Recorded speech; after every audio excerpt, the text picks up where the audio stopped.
রমজান মাসের সওম কেউ ছেড়ে দিল জাহেদান, অস্বীকার করে, এই জন্য বলছিলাম, তাহলে সে ব্যক্তি কি হবে? কাফের হয়ে যাবে। কথা বুঝছেন তো? একটা হলো ছেড়ে দিছে গুনাহগার, কিন্তু কেউ যদি বলে ফরজ মানি না, তাহলে কি হবে? কাফের। এটা বলে জাহেদ, জহুদ বলা হয়। আমরা বলছিলাম কুফর কয় প্রকার?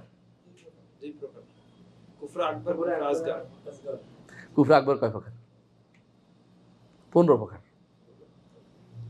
15 কারণে কাফের হয়ে যায় মানুষ। এর মধ্যে একটা বলেন তো, অস্বীকার করা। একটা হচ্ছে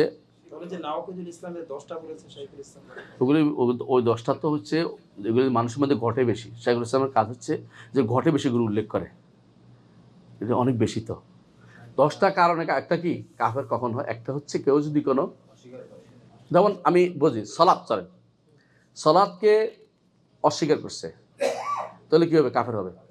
সালাতকে ফরজ মানতে মানে না, কাফের হবে। ফরজ কি, সালাত কি আসলেই ফরজ, সন্দেহ করছে, কাফের হয়ে যাবে। সালাত ফরজ হইতেও পারে, কাফের। কথা বুঝছেন?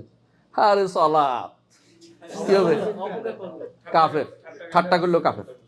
আমি বুঝছেন তো কথাটা? এইটাই ঠাট্টার কথা বলছিস, তোরা একটাই বলতেছি, বুঝছিস তো? তুই একটু বুঝবি। এগুলি হলো বেশি ঘটে, এই জন্য উঠে আসলে ছিল। এগুলি লাস্ট কথা না, 15টা। এই জন্য আমাদের একটা আলোচনা ছিল, ইমান কিসে নষ্ট হয়। তুই তো হাজির ছিলেন ওই দিন। কে গেছিলে রে?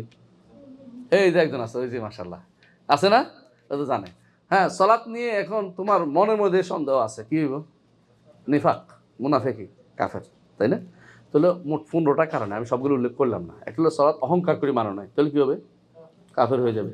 তাহলে অনেকগুলো জিনিস আছে যেগুলো আমরা উল্লেখ করলাম না। 15টা কারণে একটা মানুষ, যে কোনো সালাত নয়, শুধু যে কোনো জিনিস নিয়ে, তুমি জানো এটা কোরআন হাদিসে আছে, তারপর তুমি এটা নিয়ে কি করছো? 15 ধরনের 15 ভাবে তুমি কাফের হয়ে যেতে পারো। মানুষ যে অনেক কিছুতে কাফের হয়ে যায়, এটা তো বুঝে না। কেউ যদি কোনো একটা সহজ জিনিস দেখেন, কি হয়েছে কাটাকাটি কেন? ও চাপ পড়ে গেছে, সরি। হ্যাঁ, কেউ যদি ধরেন একটা ছোট একটা জিনিস আপনি ভালো করেই জানেন, একটা হলো জানেন একটা মাসালা আলাদা, আপনি জানেন যে ধরেন নারীর পর্দা করাটা ফরজ, তাই না? আমি জানছেন এটা। এখন যদি নারীর পর্দা নিয়ে আপনি মানতে পারেন না, কি হবে? কাফের। আপনি ঠাট্টা করলেন, সন্দেহ করলেন, আপনি মনে করলেন যে এটা হতেও পারে, নাও হতে পারে, কি হলো? কাফের। আমি বুঝাতে পারছি? অস্বীকার করলে কাফের, অহংকার করে না মানলে কাফের। বুঝে আসছে? তারপরে ধরেন আপনি এটা নিয়ে বৈধতা আপনি উল্টা জায়েজ করে দিলেন, আপনি এটাকে জায়েজ না জায়েজ মনে করলেন, অথবা এটাকে মনে করলেন এটা আবার এটা কেমনি হয়, আবার এটার বিরুদ্ধে নেমে গেলেন বিরোধিতা করার জন্য। কাফের কি একটা দুইটা তো হয়? 15টা কারণে কাফের হয়। এই বিষয়ে লম্বা আলোচনা করেছি আপনাদেরকে, আমরা আগে খেয়াল রাখবেন। ইমান আগে ঠিক রাখতে হবে, বুঝতে পারছো কথাটা? না, সালাত নয়, প্রত্যেকটা জিনিসের যে কোনো, আমরা এটা বলেছি কোথায় কোথায় হয়। এগুলো ইমান আর কারণ ইমান, ইসলাম আর কারণ ইসলাম, ফরায়েজ, হারাম, নফল, মুস্তাহাব, জায়েজ, কটা হয়েছে? এই সবগুলি ইসলামের যতগুলি নীতি আছে, প্রত্যেকটা নীতি কেউ ঠাট্টা মস্করা করতে পারবে না, কেউ অস্বীকার করতে পারবে না। কথা বুঝছেন? করলে কাফের হবে। সুতরাং কুফরির প্রকার 10,000-এর কম না, 10,000-এর কম না। কুফরি 10,000 কারণ হইতে পারে। এই জন্য একজন মানুষ কাফের, কিন্তু কাফের বলা নিষিদ্ধ, বলতে পারি না কেন? শর্ত এবং বাধা দূরীকরণ ছাড়া কোনদিন কাউকে কাফের বলি না আমরা। কিন্তু প্রকাশ্য জিনিসগুলোতে কাফের হয়ে যায়, না বললেও কাফের হয়ে গেছে, আমি বলতে পারিনি, বুঝছস? হয়তো আমি বলতে পারিনি, কিন্তু সে কাফের হয়ে গেছে। আমি বলতে পারি না কেন? আমি শর্ত পূরণ করতে এবং বাধা দূরীকরণ করতে পারি না, কিন্তু সে কাফের হয়ে গেছে। LGBTQ জায়েজ করলে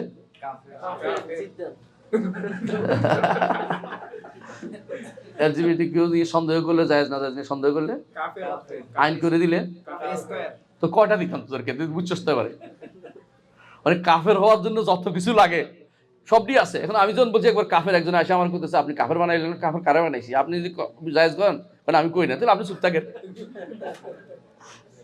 আপনি কাফের বলে আপনি কাফের হবেন, কোনো সন্দেহ নাই। শরীয়তে কাফের বলে আপনি কি করবেন? এটাকে কেউ কেউ হারামটাকে হালাল করলে কি হবে? সন্দেহ নেই। তা আমি কি ভুল করলাম কোথায়? হারামকে হালাল করলে, ঠিক হালালকে হারাম করলো কাফের, একই কথা। আচ্ছা আমরা ওইদিকে জানা যায়, আমরা তাড়াতাড়ি একটু আসি। রমাদান তাহলে কি অস্বীকার করলে কি হবে? কাফের হবে। সন্দেহ করলেও কাফের হবে, তাই। কিন্তু যদি কোনো কেউ আলসেমি করে তাহলে কবিরা গুনাহগার, কাফের না, কবিরা গুনাহগার।